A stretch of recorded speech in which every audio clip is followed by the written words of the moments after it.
we're gone. All right. Now we have all the pavers in. What we do, our next step is sanding, and there's several different types of sand that you can use. We are using a 60 mesh wash sand because of the rain. They also make a polymeric sand that has polymers in it that activate with water, so that you can it hardens the joints in around the pavers. So basically we're going to put some 60 mesh sand, because we're going to use a sealer paver sealer and joint stabilizer is what we're going to seal this with. And basically we take the sand and we're going to sweep it at a 45-degree angle so it falls down into the cracks of the pavers. And once we get this whole area, we've been doing it a little bit at a time as we've been coming up. Once we get this this area done, what we'll do is we'll take the viber plate and run back over it. And what happens is the viber plate will vibrate the pavers and pack the sand in around them, and then we'll come back and re-sand it one more time before we seal it. So basically it's just as time consuming. You just take your time, go real slow to 45, and the sand will fall into the cracks as you're going.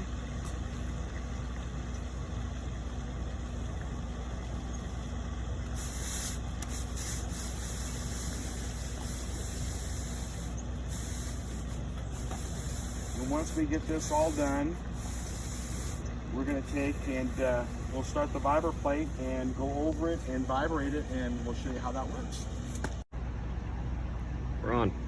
Now that we have sanded the whole project, we're going to start and go take the viber plate and go over, which will vibrate the pavers, which packs the sand. We'll do the whole driveway. When we're done with that, we'll go back and re-sand it just before we seal it.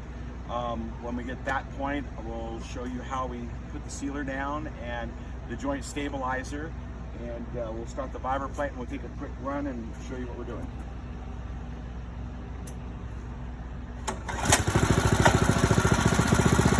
Run the viber plate right over the top of the sand and the paper.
So after we run the viber plate over all the pavers, we go back and re-sand to fill in where the viber plate has vibrated down and compacted all the sand that was already on the pavers. And so re-sanding the pavers, and then we'll put a sealer. We'll clean the excess sand off and put a sealer over the top with a joint stabilizer, which will seal the sand into the cracks so that it won't be washed out or blown out when you leaf flow it. So basically what we're doing here, we're getting to the final steps.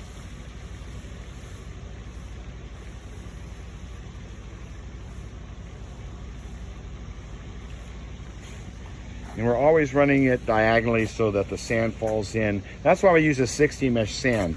The sand is a really, really fine sand, and you can see how it falls into the cracks as you're going along and filling in all the gaps. Go. Okay, what we're doing now is we're doing the final sand sweep. What we're going to do is we're going to get all the little pockets of sand off the top so we can seal the pavers.